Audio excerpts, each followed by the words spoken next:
Bismillahirrahmanirrahim. Assalamualaikum warahmatullahi wabarakatuh. Alhamdulillahi rabbil alamin. Wassalatu wassalamu ala Sayyidina Muhammad asyrafil anbiya wal mursalin wa ala alihi wa sahbihi ajma'in. Rabbi shrah li sadri wa yassir li amri wahlul 'uqdatam min lisani yafqahu qawli, amma ba'd. Alhamdulillah, alhamdulillah alamin. Syukur kepada Allah Ta'ala, kita dapat meneruskan lagi program yang mulia ini, iaitu program Budaya Al-Quran bagi tarikh 18 Zulqa'dah bersamaan 9 Julai, dan kita masih lagi akan menekuni, membaca, mentadabbur dan memahami apa yang terkandung dalam surah Al-Kahfi, dan kali ini ianya melibatkan ayat 21 hingga 27. Dan sebelum itu, marilah kita sama-sama memulakan program Budaya Quran kita pada kali ini dengan membaca Ummul Kitab Al-Fatihah. A'udzu billahi minasy syaithanir rajim. Bismillahirrahmanirrahim. Alhamdulillahi rabbil alamin. Ar-Rahmanir Rahim. Maliki yaumiddin. Iyyaka na'budu wa iyyaka nasta'in. Ihdinas siratal mustaqim. Siratal ladzina an'amta 'alaihim ghairil maghdubi 'alaihim waladdallin. Alhamdulillah, tuan-tuan, puan-puan, muslimin dan muslimat, khususnya warga IPG Kampus Tun Syion yang dirahmati Allah.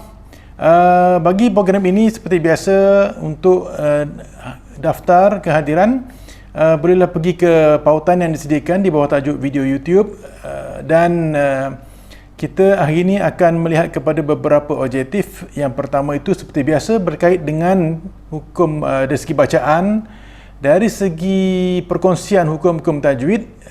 Dengan itu, mudah-mudahan bacaan kita adalah bacaan yang terbaik, bertepatan mengikut hukum-hukum tajwid yang dikongsikan sebentar lagi.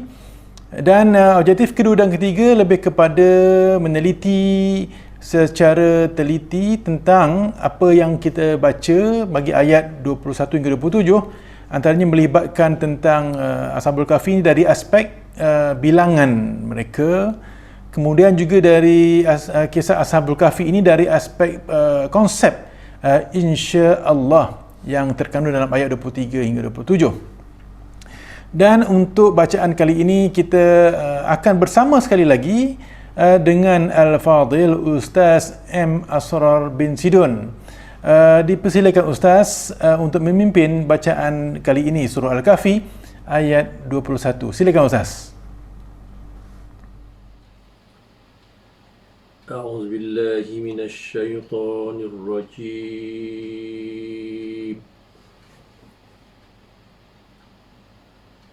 Bismillahirrahmanirrahim. Aku berlindung dengan Allah dari syaitan yang derjam. Dengan nama Allah yang Maha Pemurah lagi Maha Pengasihani. Wa kadzalika a'tharna 'alaihim liya'lamu anna wa'dallahi haqqun wa anna as-sa'ata la rayba fiha.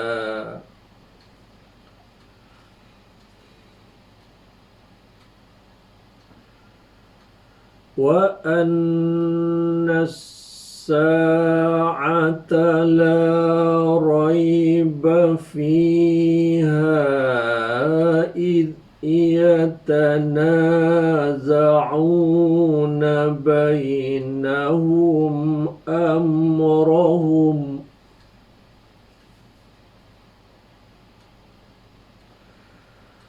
فقالوا بنوا عليهم بنيانا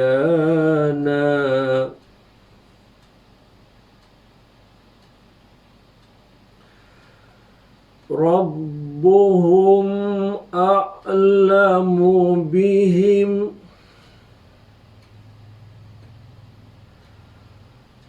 ربهم أعلم بهم قال الذين غلبوا على أمرهم لنتخذن عليهم مسجدا. Dan demikianlah kami dedahkan hal mereka kepada orang ramai, supaya orang-orang itu mengetahui bahawa janji Allah menghidupkan semula orang mati adalah benar, dan bahawa hari kiamat itu tidak ada sebarang syak padanya. Pendedahan itu berlaku semasa orang-orang itu berbantahan sesama sendiri mengenai perkara hidupnya semula orang mati. Setelah itu maka sebahagian dari mereka berkata, dirikanlah sebuah bangunan di sisi gua mereka. Allah jualah yang mengetahui akan hal ehwal mereka. Orang-orang yang berkuasa atas urusan mereka, yakni pihak raja, pula berkata, sebenarnya kami hendak membina sebuah masjid di sisi gua mereka.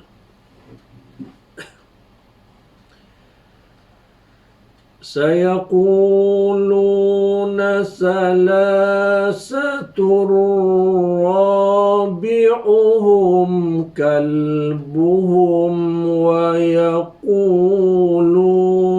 khamsatun sadisuhum kalbuhum rajman bil ghaib.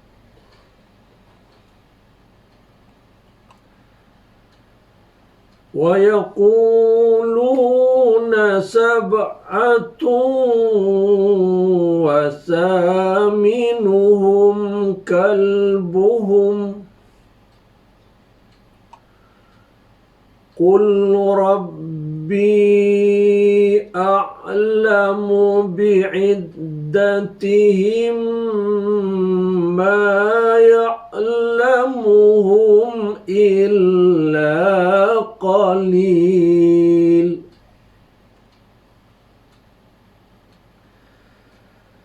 فَلَا تُمَارِ فِيهِمْ إِلَّا مِرَاءً ظَاهِرًا وَلَا تَسْتَفْتِ فِيهِمْ مِنْهُمْ أَحَدًا.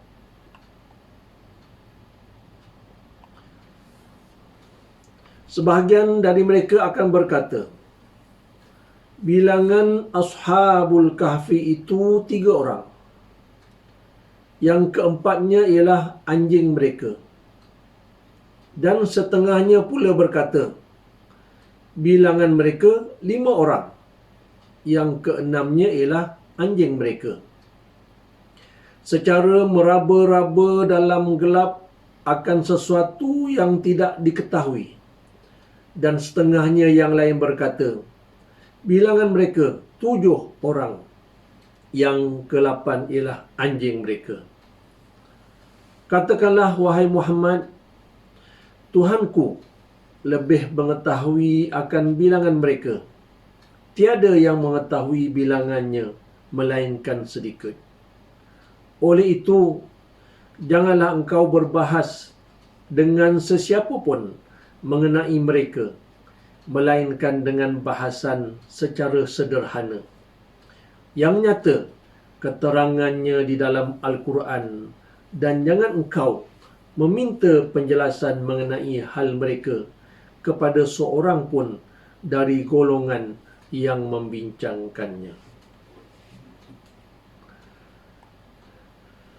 ولا تقولن لشيء إني فاعل ذلك غدا.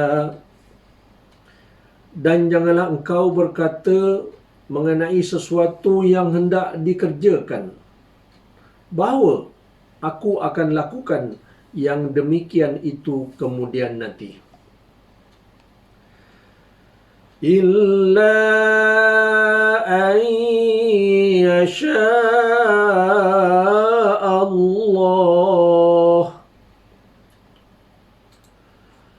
واذكر ربك إذا نسيت وقل عسى أن يهديني ربي لأقرب من هذا رشدا.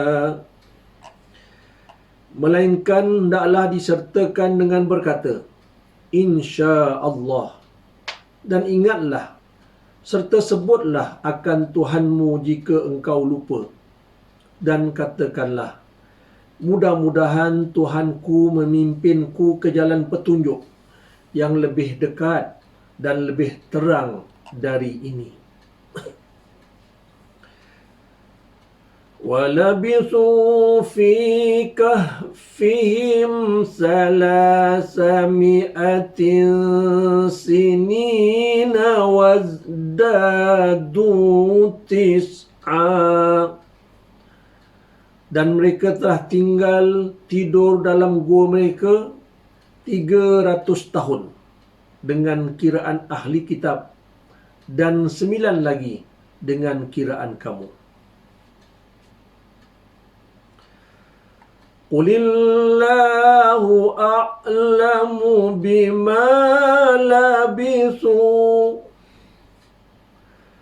lahu ghaibus samawati wal ard absir bihi wa asmi'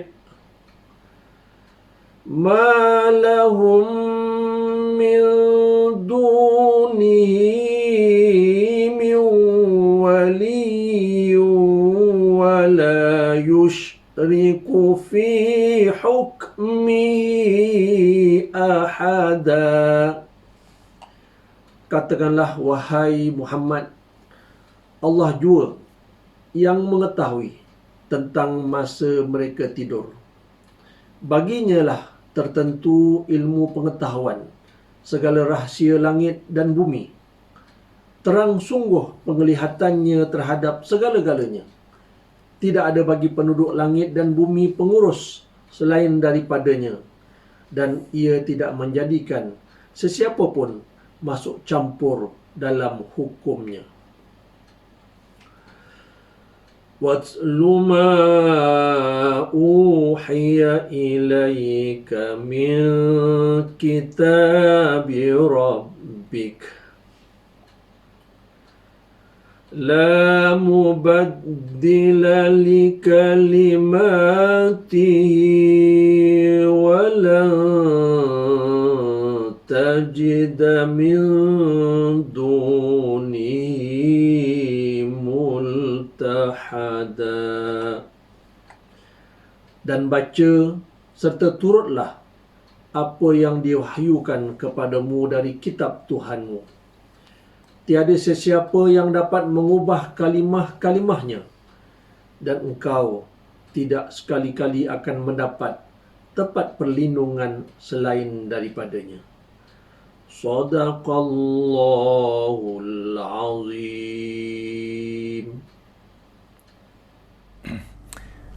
Alhamdulillah, syukur atas bacaan yang telah disampaikan serta dipimpin oleh Al-Fadhil Ustaz M. Asrar bin Sidun.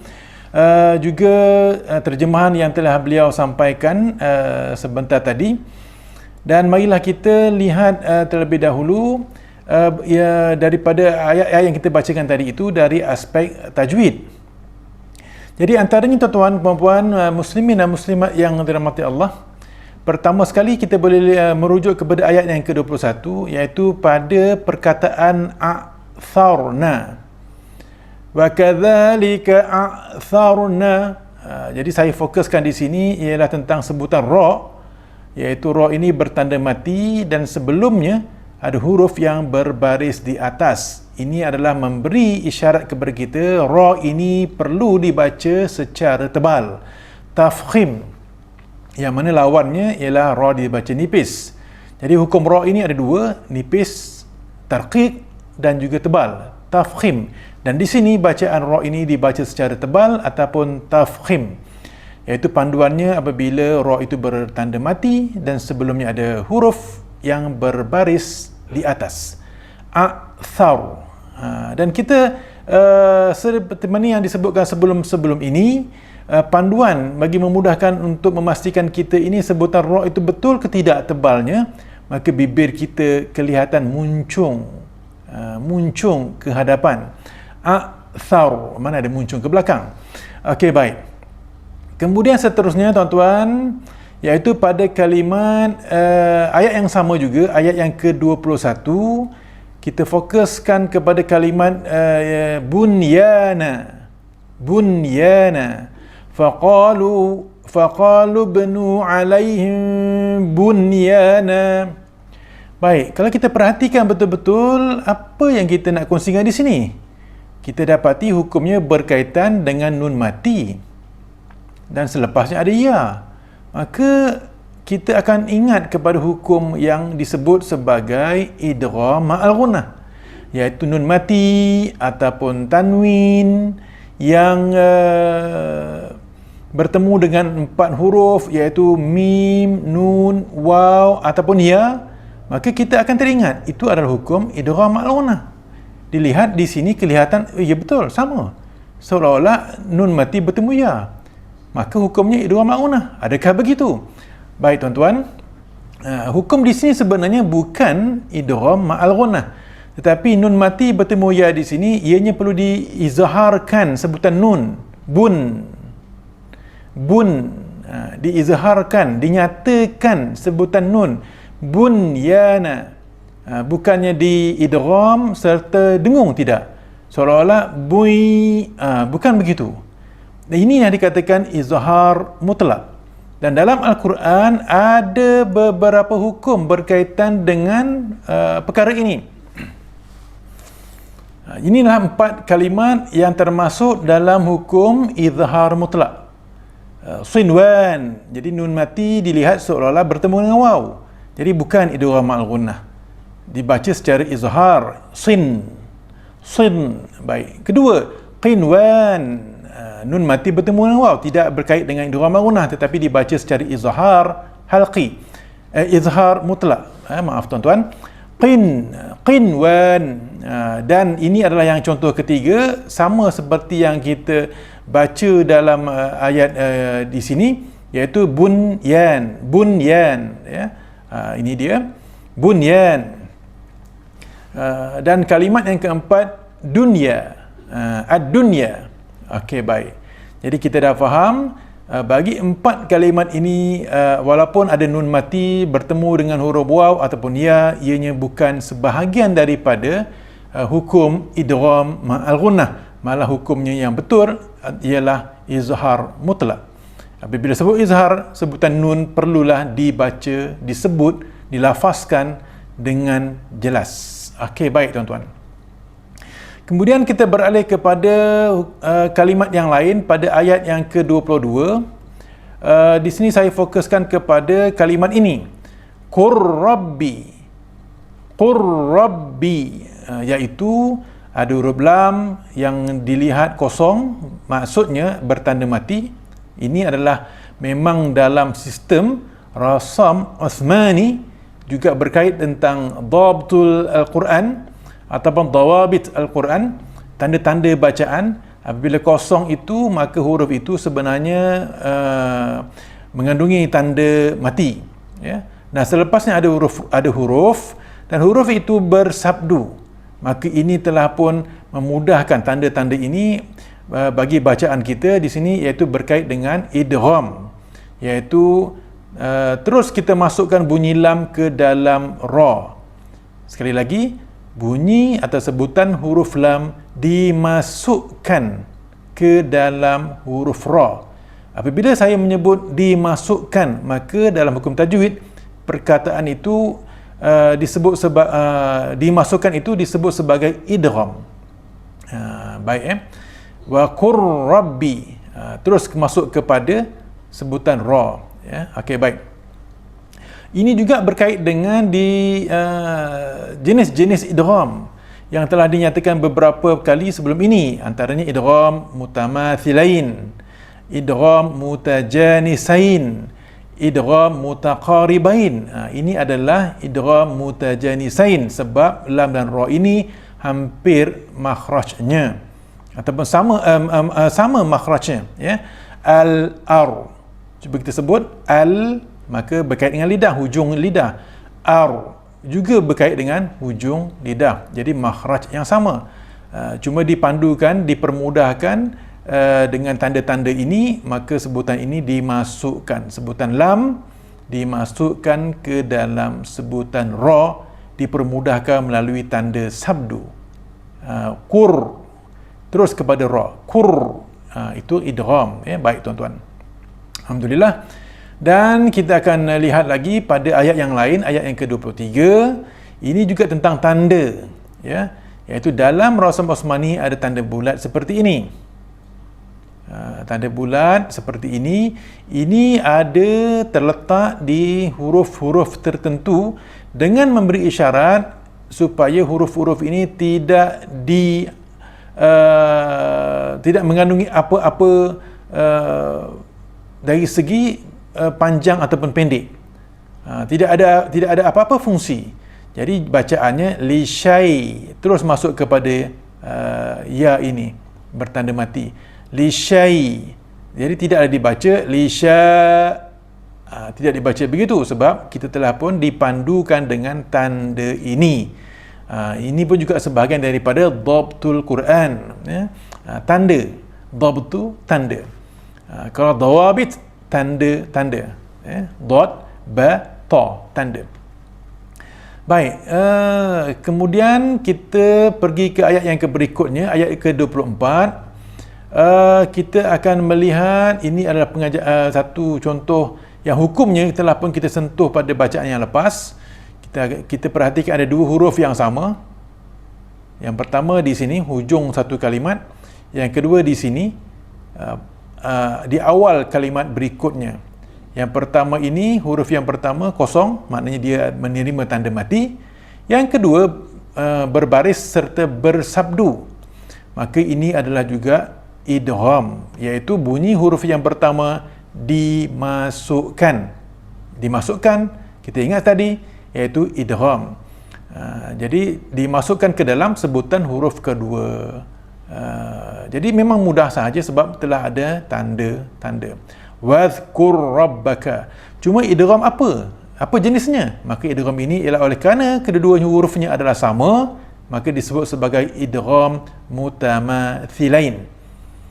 Contoh macam mim bertemu mim, dan ba bertemu dengan ba, ya, situasinya sama. Berbeza yang tadi, iaitu lam bertemu dengan ra, iaitu itu idgham juga, tetapi idgham mutajanisain. Baik, alhamdulillah tuan-tuan. Ada lagi? Okey, insya-Allah di sini sama juga dengan yang contoh kita jumpa tadi, iaitu pada ayat ke-23 berkait dengan tanda bulat duduk di huruf tertentu, iaitu huruf-huruf mad, alif, waw. Baik, di sini juga sama, menunjukkan huruf ini tidak berfungsi. Terus dibaca mi'atin. Jadi tidak dipanjangkan walaupun ada huruf mad. Itu pentingnya adanya tanda-tanda ini. Syukur, alhamdulillah. Inilah usaha sumbangan-sumbangan ulama-ulama terdahulu yang telah menyusun Al-Quran sebegini rupa yang diselaraskan penggunaannya satu dunia. Majoriti Al-Quran yang berada di dunia ini yang dibaca oleh seluruh muslimin menggunakan Al-Quran rasam Osmani. Inilah dia penyatuan umat Islam. Banyak cara, antaranya melalui penggunaan Al-Quran rasam Uthmani. Berbanding dulu masa kita muda-muda, masa kita kecil-kecil, tentu masih kita ingat ada Al-Quran yang cetakan tertentu menggunakan rasam yang tertentu, iaitu contohnya Alhamdulillahi Rabbil Alamin. Alamin, Ain, Alif, Lam, Mim, Ya, Nun. Itu. Kalau rasam Uthmani, Ain ada tanda tegak, kemudian Lam, Mim, Ya, Nun. Itu rasam Uthmani. Tapi kalau yang sebelum kita yang dinyatakan tadi itu Ain, Alif, Lam, Mim, Ya, Nun, itu adalah rasam imla'i. Sudah tidak digunakan lagi ataupun mungkin dah tinggal sedikit penggunaannya. Tetapi walaupun ada dua rasam Uthmani ataupun imla'i, cara bacaan tetap sama. Cuma apabila digunakan rasam Uthmani itu lebih menepati konsep yang berkait dengan ilmu bahasa Arab dan juga apa yang telah pun ditetapkan oleh ulama-ulama yang terdahulu sesuai dengan Al-Quran ini secara mutawatir daripada Nabi Muhammad sallallahu alaihi wasallam. Okey, baik. Kemudian seterusnya ialah ini ayat yang ke-26, iaitu pada kalimat lafzul jalalah Allah. Apa hukum yang kita nak fokuskan di sini? Iaitu hukum lam. Hukum lam. Lam yang terdapat di sini, kalimat Allah sahaja. Maka lam ini ada dua cara bacaan, tebal ataupun nipis. Tebal tafkhim, nipis tarqiq. Maka macam mana kita nak tahu yang lam pada kalimat lafzul jalalah ini perlu dibaca tebal ataupun nipis? Mudah sahaja tuan-tuan. Ianya kena melihat kepada baris huruf yang berbaris sebelumnya, iaitu ini dia. Hurufnya tidak penting, tapi barisnya.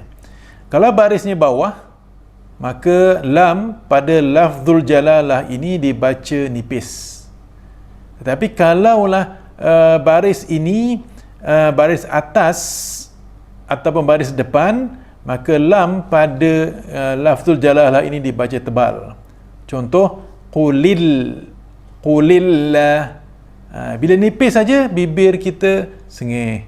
Sama juga macam sebutan ra. Tetapi kalau lam ini berbaris atas ataupun depan, contohnya yang berada atas wallahu, kan tebal tu sebutan lam. Wallahu, wallahu. Itu dia ya. Baik, dia fokus kepada lafzul jalalah, iaitu Allah ataupun satu lagi Allahumma. Yang penting Allahu. Okey, baik tuan-tuan. Ini hukum lam, ada dua, tebal ataupun nipis, tapi contoh di sini ialah dibaca nipis kerana huruf sebelumnya berbaris bawah. Okey, baik, seterusnya ialah pada kalimat ayat yang ke-27. Ini adalah perkongsian yang terakhir bagi hukum tajwid. Watslu, okey, iaitu pada huruf ta. Huruf ta ini apabila dia menerima tanda mati, maka ianya perlu diberikan hak dari segi sifatnya, iaitu hams. Maka ada terkeluar sedikit, terlepas sedikit daripada tertahannya suara. Watsluma, ya. Sama seperti sin, as, sama seperti sod, aus dan lain-lain yang sifatnya sama, iaitu al-hams. Baik. Jadi itu adalah berkaitan dengan hukum tajwid. InsyaAllah mudah-mudahan dengan perkongsian yang sedikit ini bagi ayat yang kita bacakan, surah Al-Kahfi ayat 21 hingga 27, berkait dengan hukum tajwid ini, bacaan kita adalah bacaan yang terbaik, tepat dan ianya diterima oleh Allah Ta'ala sebagai satu ibadah. InsyaAllah tuan-tuan. Tuan-tuan dan puan-puan, muslimin dan muslimat yang dirahmati Allah, jadi insyaAllah kita akan beralih ke perbahasan-perbahasan yang lain sesuai dengan objektif kita, iaitu untuk meneliti tentang kisah Ashabul Kahfi yang Allah ceritakan kepada Nabi Muhammad SAW untuk panduan diri Nabi Muhammad SAW dalam usaha dakwah dan juga berdepan dengan beberapa persoalan oleh musyrikin hasil daripada maklumat-maklumat yang musyrikin terima daripada golongan Yahudi. Okey, baik. Jadi masih lagi tentang Ashabul Kahfi. Cuma skopnya ialah tentang bilangan kali ini, ayat 21 hingga 22 dan juga konsep insya-Allah. Baik.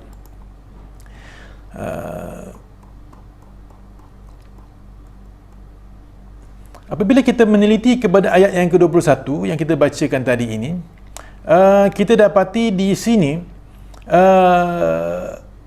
Allah telah menyatakan wa kadzalika a'tharna 'alaihim, ya. Allah telah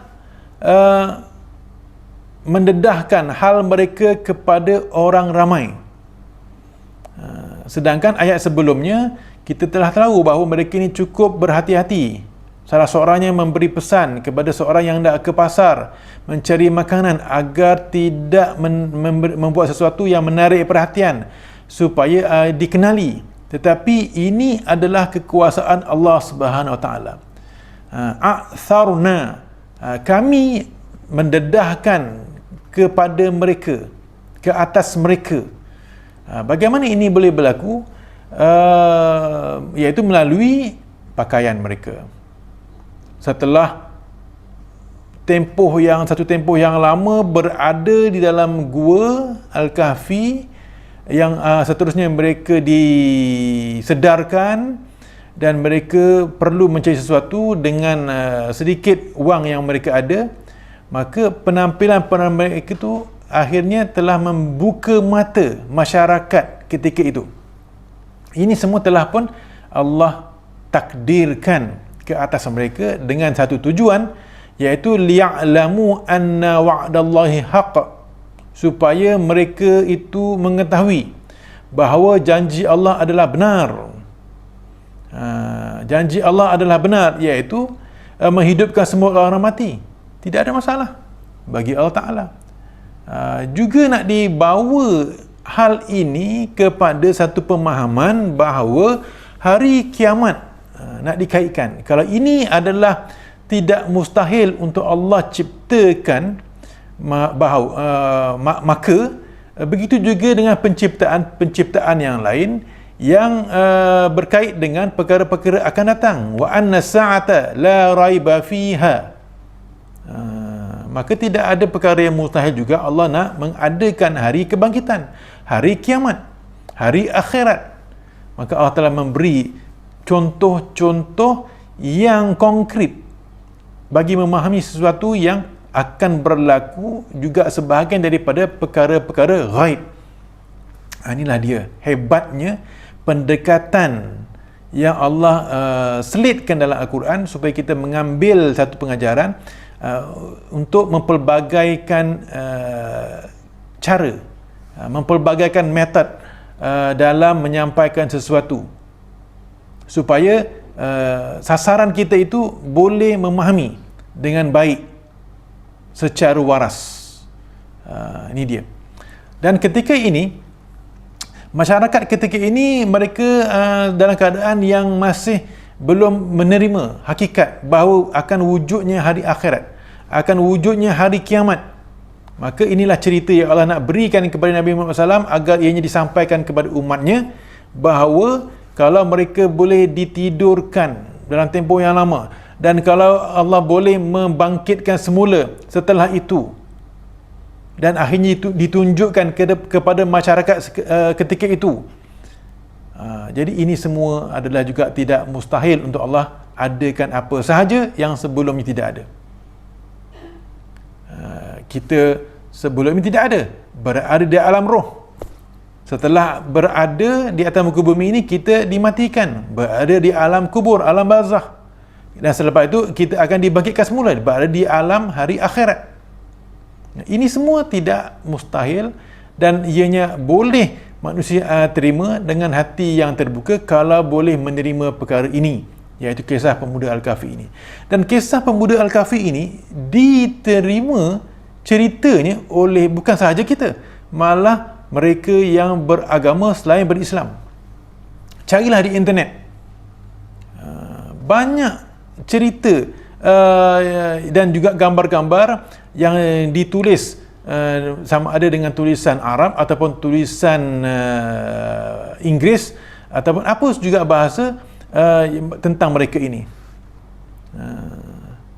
Disebut tentang pemuda yang tidur, maksudnya tidur yang lama. Boleh cari di internet. Mana ini diterima oleh manusia, semua manusia. Maka persoalannya, tidakkah mereka ini boleh menerima apa yang Allah nak bagi tahu tentang hari kebangkitan? Yang ini boleh terima, yang ini tak nak terima. Macam mana tu? Inilah dia manusia. Ya, baik kalau manusia yang waras, manusia yang meletakkan satu secara fitrahnya bahawa mesti ada pada manusia ini pencipta, mestilah dunia ini ada pencipta, maka mereka boleh dan sepatutnya menerima hakikat ini. Tuan-tuan dan puan-puan, muslimin dan muslimat yang dirahmati Allah. Okey, baik. Jadi apabila kita perhatikan kepada perkara ini, sebenarnya apabila telah pun mereka ini dikenali, sebab Allah sendiri yang menciptakan perkara itu, a'tharna, mereka ini didedahkan sama ada perihal bahasa pertuturan, perihal pakaian penampilan, perihal duit mata wang yang digunakan, maka itu telah memberi pendedahan yang akhirnya masyarakat ketika itu mengetahui satu perkara yang pelik telah berlaku kepada pemuda ini, dan ini telah menyebabkan berlakunya beberapa pemikiran, percanggahan pemikiran. Antaranya mereka berbantah-bantah sama sendiri mengenai perkara hidupnya semula orang mati. Setelah itu sebahagian daripada mereka mencadangkan beberapa perkara. Jadi ringkasnya di sini nak bagi tahu, setelah mereka ini keadaan mereka diketahui oleh orang ramai ketika itu, mereka ini telah pun bertemu dengan raja ketika itu. Ini berdasarkan tafsiran-tafsiran yang diambil daripada sumber-sumber Israiliyat. Tapi kalau kita lihat kepada tafsir yang dinyatakan dalam berkait dengan skop ma'thur, tidak disentuh setakat yang sampai ke situ. Yang penting kepada intipatinya.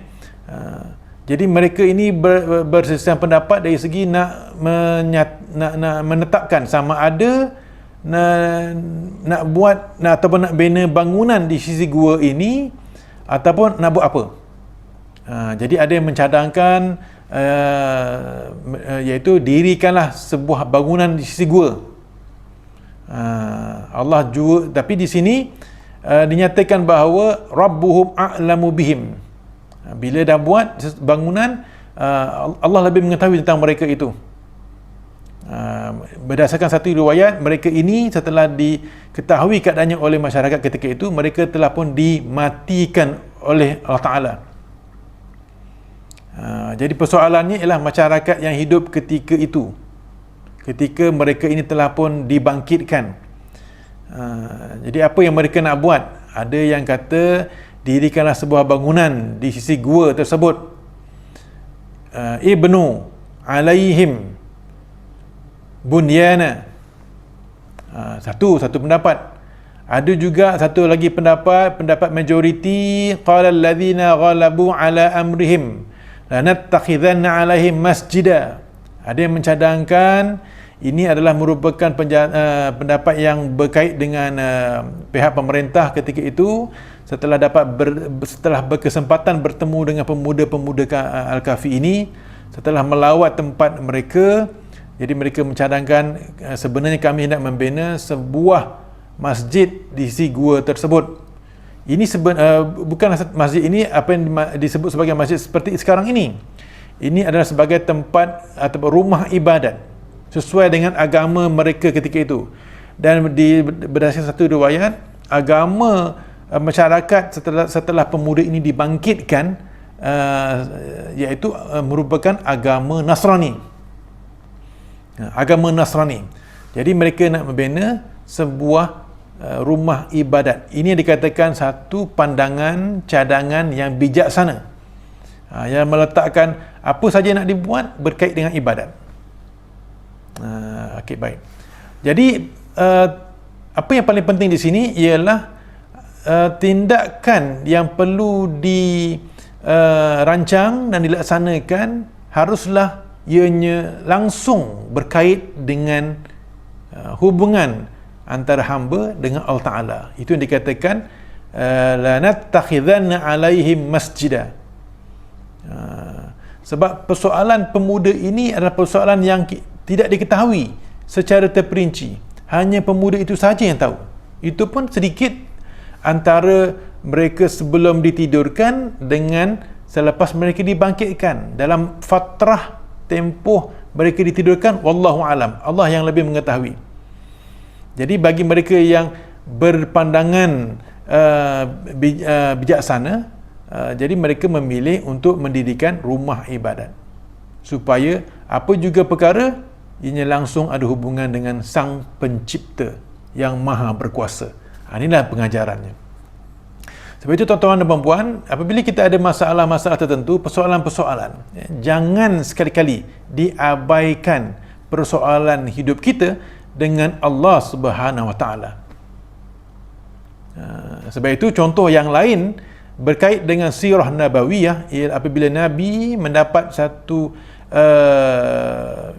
wahyu dari Allah Ta'ala untuk berhijrah ke Madinah ataupun Yathrib nama awalnya, apa yang Nabi buat ialah membina masjid. Membina masjid. Sama ada masjid yang pertama itu Masjid Quba ataupun selepas itu berada di Madinah Masjid Nabawi. Subhanallah. Ini yang ditarbiyahkan kepada kita. Sama juga dalam hal apabila kita berada dalam rumah yang baru nak dipindahkan, yang baru nak berpindah. Maka bila kita sampai dalam rumah tu, kita tentu ada persoalan-persoalan. Kita nak itu, kita nak ini. Tapi bagi mereka yang meletakkan hubungan utama kepada ke atas diri mereka, langsung ada hubungan dengan Allah Ta'ala, tentu mereka akan menetapkan ke mana arah kiblat. Itu dahulu berbanding lain-lain. Malah ada yang bersifat malang, walaupun rumah penuh dengan aksesori dan macam-macam kemudahan yang canggih, menarik dan sebagainya, arah kiblat pun masih belum ada, masih belum bertanda, masih belum ada, masih lagi tidak mengambil maklum soal di mana arah kiblat, apatah lagi nak mendirikan solat. Wal-iyadu billah. Baik, seterusnya masih lagi tentang perbahasan pertama tentang tafsir ayat Quran Karim ayat ini, iaitu sebahagian daripada mereka berkata ini adalah kata-kata yang muncul di kalangan golongan musyrikin, iaitu masing-masing ada yang berkata bilangan pemuda tu 3 kot, yang keempat tu anjing. Ini yang pertama. Thalathatur rabi'uhum kalbuhum. Mereka ni 3, yang keempat tu anjing. Ada yang mengatakan yang kedua khamsah. Pemuda tu 5 orang. Sadisuhum, yang keenam tu anjing mereka. Seekor anjing mereka. Dua pandangan ini adalah rajman bil ghaib. Rajman bil ghaib ni maknanya seolah-olah seperti melontar batu di tempat yang gelap. Mungkin kena pada sasaran, mungkin tak kena pada sasaran. Maka itu dipanggil pandangan-pandangan yang adalah kabur ataupun tidak qat'i. Maka ini dipermudahkan oleh Allah Ta'ala dengan satu lagi pernyataan, wa yaquluna sab'atun wa thaminuhum kalbuhum, iaitu ada yang mengatakan bilangan pemuda itu 7 orang dan yang ke-8 itu adalah anjing mereka. Baik. Tapi adakah ini jawapan tak yang pasti? Maka di situ kita telah pun diberi satu pendidikan tarbiyah, iaitu katakanlah wahai Muhammad, Allah ajar kepada Nabi Muhammad dalam persoalan-persoalan ini, kita jangan buang masa dengan perkara-perkara yang tidak ada manfaat sangat. Contoh tentang bilangan pemuda ni. Apa faedah kalau kita nak berdebat bilangan, ada yang kata 3, ada yang kata 5, ada yang kata 7, tidak ada faedah. Sebab mereka ini pun telah dimatikan oleh Allah Ta'ala, dan panduan yang diajar sebagai satu proses pendidikan kepada kita yang paling penting sekali ialah kita serahkan kepada Ta'ala. Jadi Nabi Muhammad diajar untuk menyatakan Rabbi a'lamu bi'iddatihim, iaitu Tuhanku, Nabi Muhammad kata Tuhanku lebih mengetahui bilangan mereka, ma ya'lamuhum illa qalil, berbanding apa yang mereka tahu. Kalau tahu pun sikit. Jadi manusia ni pelik. Tahu yang sikit itulah dibangga-banggakan sehingga takabur, sehingga mengenepikan panduan wahyu, sehingga mengenepikan ajaran-ajaran daripada utusan Allah Ta'ala, iaitu bagi kita hadis Nabi Muhammad SAW. Jadi kita kena ingat, kita kena ada adab dalam hal ini, dalam bab keilmuan ini, iaitu kita kena yakin Allah lebih mengetahui apa sahaja yang Allah berikan kepada kita adalah sekadar sedikit, yang sedikit itu untuk dijadikan panduan kepada kehidupan kita. Maka Allah memberi pesan kepada kita melalui lisan, melalui tarbiyah kepada Nabi Muhammad SAW, fala tumari fihim illa mira'an zahira. Janganlah engkau berbahas dengan sesiapa pun mengenai mereka melainkan dengan bahasan yang sederhana ataupun yang nyata. Kita nak bicarakan soal benda yang gaib, soal berkait dengan akidah, soal berkait dengan syariat, soal berkait dengan akhlak Islami, tapi kita berbahas dengan orang yang salah. Maka kalau kita berbahas dengan orang yang salah, yang bukan ahlinya, jangan secara mendalam.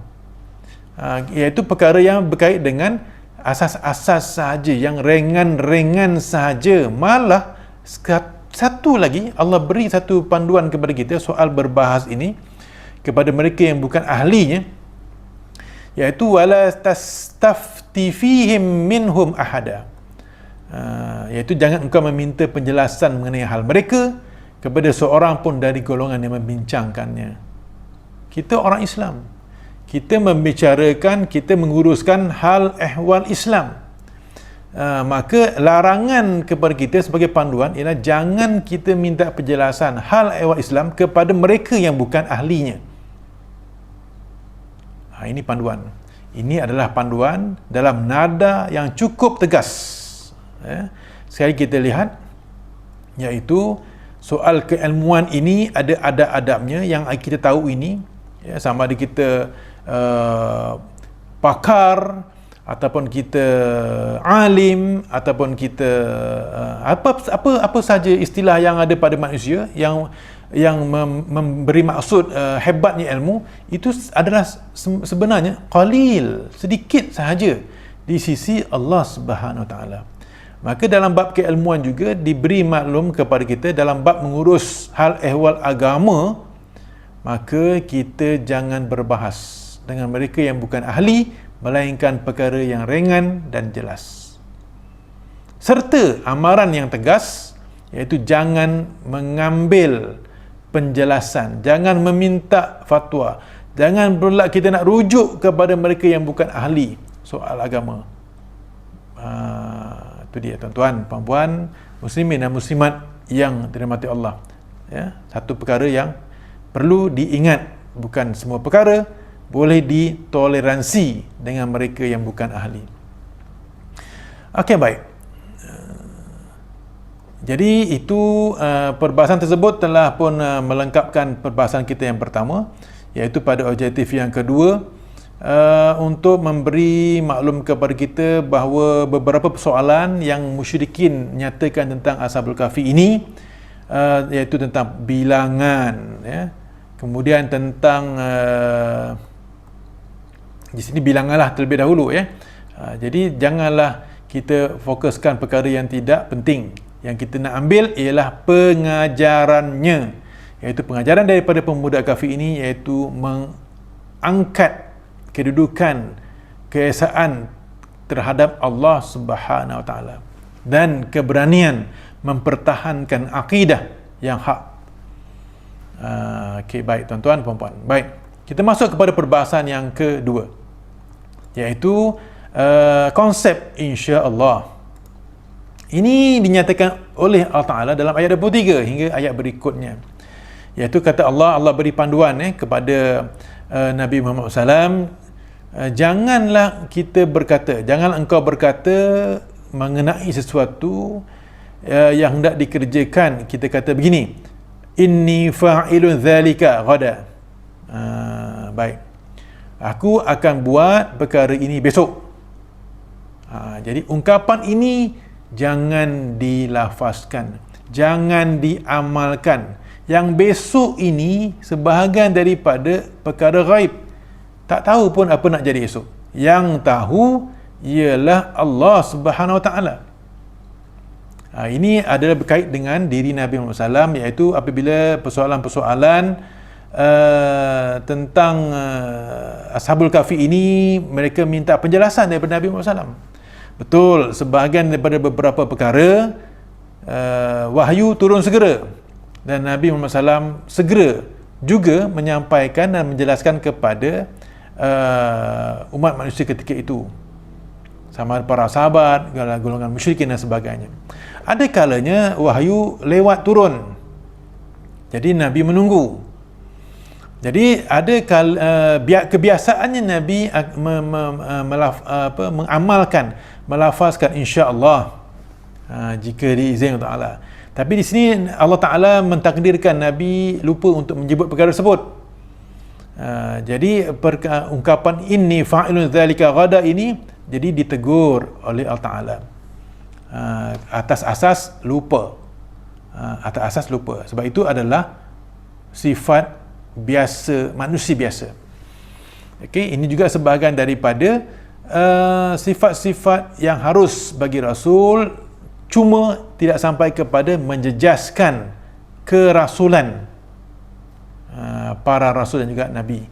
Baik, jadi apa yang perlu dibuat jika ianya berkait dengan perkara-perkara yang kita ingin lakukan, yang melibatkan hari kemudiannya, yang kita tak tahu boleh buat ke ataupun sebaliknya? Maka ayat yang berikutnya, iaitu 24, inilah dia satu lagi panduan ataupun adab yang diajar oleh Allah Ta'ala, iaitu Allah katakan illa an yasha Allah, melainkan adalah disertakan dengan perkataan insya-Allah. Jika, sya'a dikehendaki, Allah. Sya'a kata kerja yang telah berlaku, past tense ataupun fa'il madhi. Ungkapan di sini ialah kata kerja yang sedang ataupun akan berlaku ataupun present tense, ya. Tapi itu di segi aspek bahasa. Tapi yang paling penting ialah kita perlu melazimi diri kita untuk menyebut insya-Allah bagi perkara yang kita akan buat. Inilah adab sebagai seorang Muslim, supaya kita ada pergantungan langsung dengan Allah SWT bagi setiap perlakuan. Okey, baik tuan-tuan, ya. Itu satu. Jadi adab yang seterusnya itu bagi kalau kita nak buat satu perkara yang berkait dengan masa kemudian. Kalau lupa macam mana? Ada juga adab yang Allah kongsikan di sini, iaitu Allah ajar Nabi Muhammad SAW, wadhkur rabbaka idza nasita, iaitu sebutlah ataupun ingatlah Tuhan kamu apabila kamu lupa.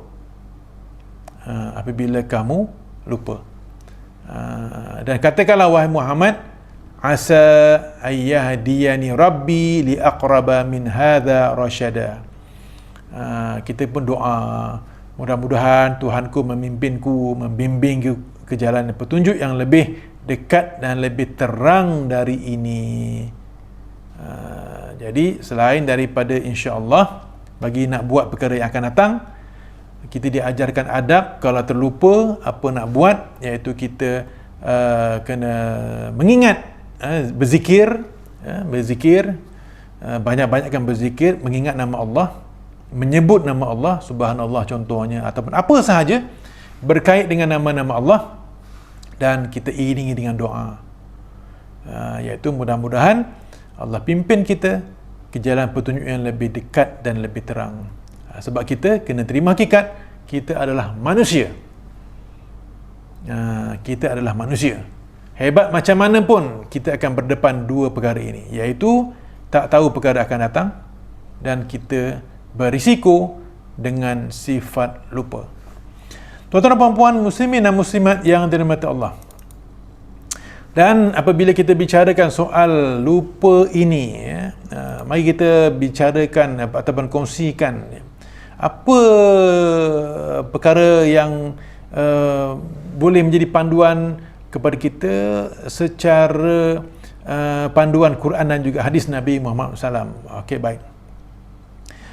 Manusia sebenarnya memanglah dilahirkan dengan sifat ini, sifat pelupa, itu tak boleh lari.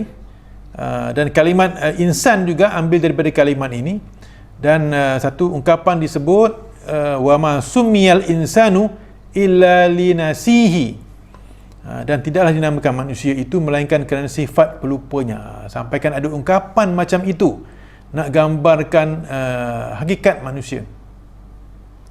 Jadi ulama-ulama ada menyebutkan tentang dua perkara yang bermanfaat untuk kita lakukan kalau kita terlupa. Jadi fokus kita sekarang ialah tentang lupa ni.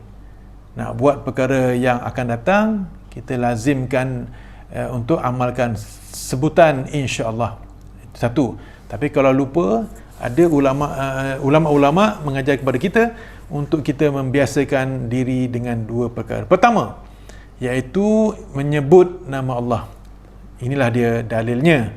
Wadhkur rabbaka idza nasita. Menyebut nama Allah. Ya, banyak-banyakkan berzikir. Jadi Syekh Muhammad bin Al-Amin Asy-Syangqiti dalam tafsiran beliau ke atas ayat ini menyebut ada dua pendapat lagi. Dua pendapat yang makruf tentang ayat ini, iaitu yang pertama sekali ianya berkait dengan ayat sebelum, iaitu tentang insya-Allah, ya. Supaya ini menyelamatkan kita daripada perkara-perkara yang datang daripada kelemahan manusia itu sendiri. Baik, ini adalah pendapat yang zahir, juga menjumpukan pandangan jumhur ulama, contohnya Ibnu Abbas, Hasan Al-Basri, Abu Aliyah dan lain-lain. Manakala pendapat yang kedua, wazkur rabbaka idza nasita, ini tidak berkait dengan sebelumnya. Ya. Ini juga boleh kita rujuk dalam kitab Adwa'ul Bayan oleh Syangqiti, yang mana disokong oleh Syekh Abdul Rahman bin Nasir As-Sa'di. Ianya mengambil satu maksud keumuman firman Allah Ta'ala, iaitu perintah untuk zikrullah jika terlupa. Okey, baik. Itu yang pertama. Kalau terlupa, maka sebut nama Allah. Yang kedua, amalan yang boleh memberi manfaat kepada kita kalau kita terlupa ini ialah kita berselawat ke atas Nabi Muhammad sallallahu alaihi wasallam. Jadi satu, berdasarkan ayat yang kita bacakan di sini, wazkur rabbaka idza nasita, iaitu sebut nama Allah, dan perkara yang kedua, kalau kita lupa ini, kita berselawat. Jadi apakah dalilnya? Iaitu dalilnya beberapa hadis, contohnya yang disebut oleh Imam Sakhawi.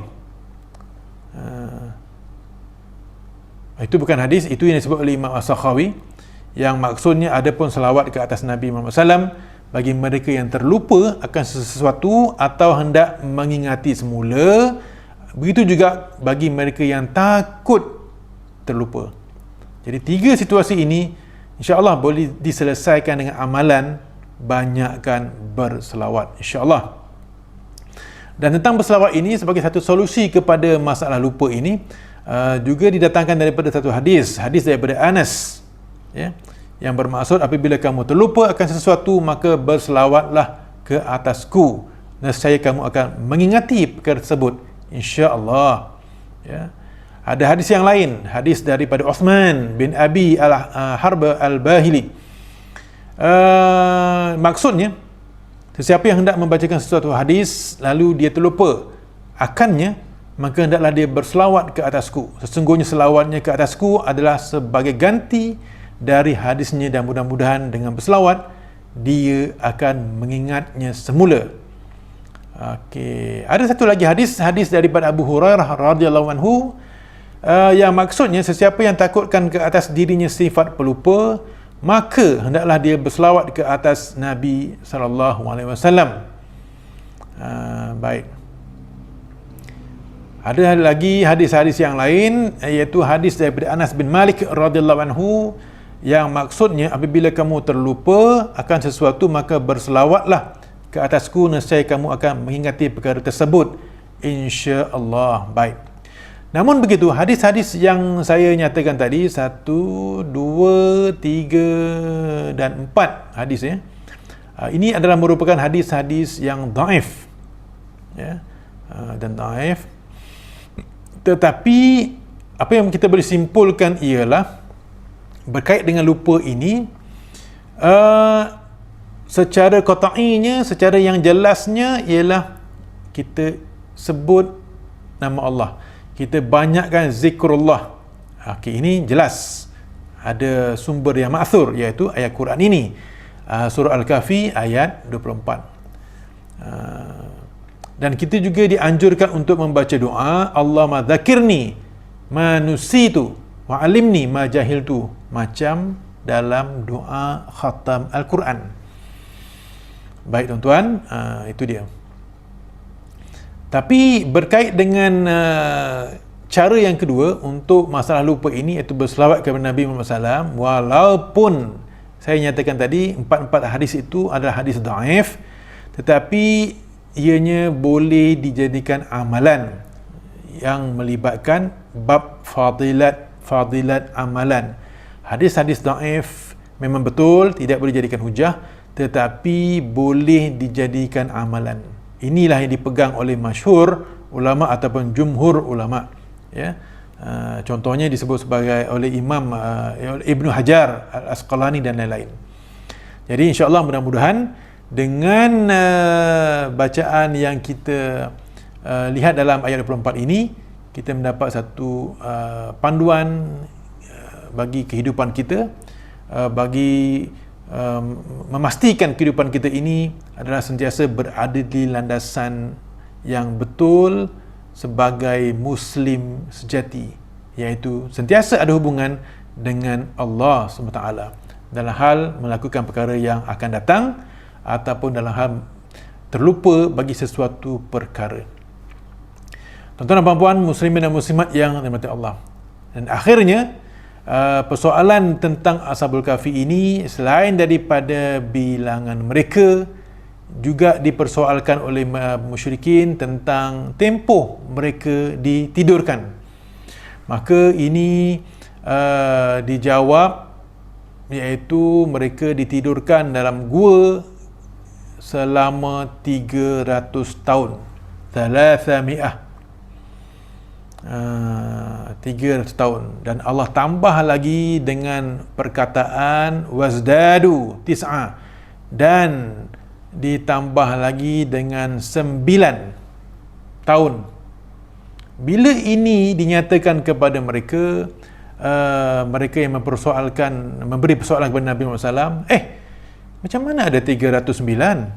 Sedangkan berdasarkan tulisan pengetahuan kami, sumber-sumber kami, sama ada yang melibatkan daripada golongan ahli kitab ataupun apa yang dipegang oleh musyrikin, 300 tahun. Inilah dia kehebatan Allah SWT dalam mengajar manusia dalam pelbagai bentuk maklumat.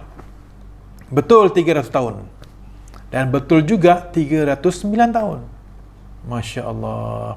300 tahun itu adalah merujuk kepada kalender Syamsiah,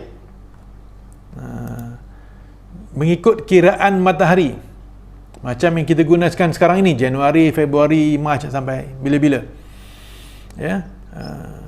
Dan angka 309 tahun adalah mengikut kalender Hijri, kalender Qamari, kalender berdasarkan kiraan bulan. Dan kedua-dua ini adalah merupakan sebahagian daripada ilmu. Sebahagian daripada ilmu itu adalah diterima, ini juga adalah diterima. Dan inilah kehebatan Allah Ta'ala, nak memaklumkan kepada kita perselisihan antara kiraan matahari Syamsiah ini dengan kiraan bulan Qamariyah, iaitu bagi 100 tahun perbezaannya ialah 3 tahun. 100 tahun 3 tahun, 100 tahun 3 tahun. Jadi kalau 300 tahun, perselisihannya ialah 9 tahun. Maka 300 tahun Masihi bersamaan 309 tahun Qamari. Jadi dua-dua ada. Nak dikaitkan dengan matahari dan bulan juga adalah sebahagian daripada penciptaan Allah SWT yang maha berkuasa. Subhanallah, ya. Indahnya ayat ini. Bukannya sekali lagi sama macam angka pemuda kafir tadi, angka tidak penting, yang penting pengajaran, ya. Sekali lagi di sini Allah tegaskan dalam ayat yang berikutnya, ayat yang ke-26, qul, katakanlah wahai Muhammad, Allahu a'lamu bima labithu, Allah yang lebih tahu berapa lama mereka ditidurkan. Jadi yang mana satu tepat, tinggalkan benda tu. Cukuplah, memadailah dengan apa yang dikatakan 300 atau 309. 300 Syamsiah ataupun kiraan matahari ataupun 309 Qamariyah, kiraan bulan, ya. Selebihnya Allah lebih mengetahui. Allah mengetahui ghaibus samawati wal ard, apa yang tidak diketahui oleh manusia, iaitu perkara-perkara ghaib, sama ada berlaku di langit ataupun di bumi ataupun antara langit dan bumi. Dan Allah absir bihi wa asmi', ya. Allah itu sungguh terang penglihatan, sungguh jelas pendengaran yang berlaku di langit dan di bumi ataupun antara langit dan bumi. Ma lahum min dunihi min wali wa la yusyriku fi hukmihi ahada. Dan tidak ada bagi penduduk langit dan bumi pengurus selain daripadanya, dan ia tidak menjadikan sesiapa pun masuk campur dalam hukumnya. Jadi Allah tak perlukan siapa-siapa untuk adakan itu, adakan ini. Untuk tidurkan lama itu Allah tak perlu rujuk siapa-siapa. Macam kita nak buat perancangan itu, perancangan ini nak bina itu, nak bina ini, kita akan rujuk. Kita akan rujuk engineer, berapa lama boleh siap ni? Kita akan rujuk arkitek, berapa lama boleh bertahan ni? Itu adalah sifat manusia, lemah dan berhajat kepada sesuatu. Berbeza dengan Allah Subhanahu Wa Taala. Okey, baik tuan-tuan, puan-puan, muslimin dan muslimat yang dirahmati Allah. Dan itulah indahnya cerita Ashabul Kahfi ini, iaitu ayat 9 hingga 26, dan kita dah sampai penghujung kepada kisah Ashabul Kahfi. Mengandungi banyak pengajaran yang sangat mustahak berkait dengan perkara-perkara dasar, perkara-perkara pokok, termasuk perkara-perkara kecil ataupun perkara-perkara ranting, ya. Perkara-perkara dasar iaitu akidah, syariat, akhlak, yang kita tak boleh nak kompromi lagi, bahawa rujukannya ialah Al-Quran dan juga yang dipandukan oleh Nabi Muhammad SAW, iaitu melalui hadis-hadisnya. Tuan-tuan dan puan-puan, muslimin dan muslimat yang dirahmati Allah. Jadi janganlah kita buang masa dengan perkara-perkara tidak penting. Berapa orang pemuda tu, berapa lama mereka tidur tu, cukuplah dengan apa yang Allah beri. Selebihnya kita nak ambil pengajaran bagi memantapkan kehidupan kita di dunia ini, agar ianya menjadi bekalan yang bermakna, bermanfaat untuk kehidupan yang hakiki di dunia, di akhirat. Itu dia tuan-tuan, puan-puan muslimin dan muslimat yang dirahmati Allah. Dan contohilah pemuda-pemuda Al-Kahfi dalam aspek-aspek ini. Soal akidah mereka tunjukkan, soal syariat mereka amalkan, soal akhlak mereka tampilkan. Jadi sekarang itu dahulu tuan-tuan, puan-puan, muslimin dan muslimat yang dirahmati Allah. Lain-lain maklumat yang dinyatakan berkait dengan pemuda Al-Kahfi ini, kebanyakannya mengambil daripada unsur-unsur Israiliyat.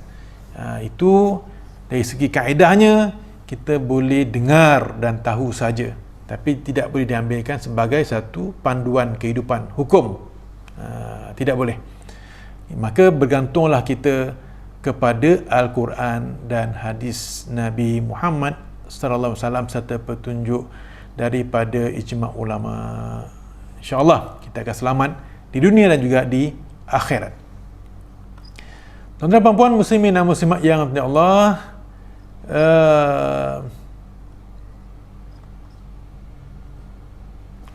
oleh itu marilah kita sama-sama mengakhiri program Budaya Quran kita pada kali ini dengan membaca doa khatam Al-Quran. Allahumma arhamna bil Quran waj'alhu lana imaman wa nuran wa hudan wa rahmah. Allahumma dhakkirna minhu ma nusina wa 'allimna minhu ma jahilna warzuqna tilawatahu ana al-laili wa atrafan nahar waj'alhu lana hujjatan ya rabbal alamin. Alhamdulillah tuan-tuan, puan-puan, muslimin dan muslimat dan warga IPG Kampus Tosion, khasnya yang baik itu daripada Allah SWT, dan ada salah dan silap, kami mohon maaf sekali lagi, mohon maaf zahir dan batin. Mudah-mudahan Allah membimbing kami, Allah membimbing kita semua untuk mendapatkan petunjuknya yang benar, ya. Jadi marilah kita sama-sama tangguhkan program Budaya Quran kita pada pagi ini dengan membaca tasbih kafarah dan surah Al-Asr. Subhanakallahumma wa bihamdika asyhadu an la ilaha illa anta astaghfiruka wa atubu ilaik. Bismillahirrahmanirrahim. Wal 'asr innal insana lafi khusr illa alladhina amanu wa 'amilus solihati wa tawasaw bil haqqi wa tawasaw bis sabr. Sadaqallahul azim. Wabillahi taufiq wa hidayah. Assalamualaikum warahmatullahi wabarakatuh. Dan untuk warga IPG Kampus Tosion, mohon klik pada pautan yang disediakan di bawah tajuk YouTube untuk daftar kehadiran SPL KPM. Dan jazakumullah khairan jaza kepada semua, khasnya kepada ULDP dan JPL. Wallahu alam. Berjumpa lagi pada masa akan datang dengan cerita yang lain pula insya-Allah.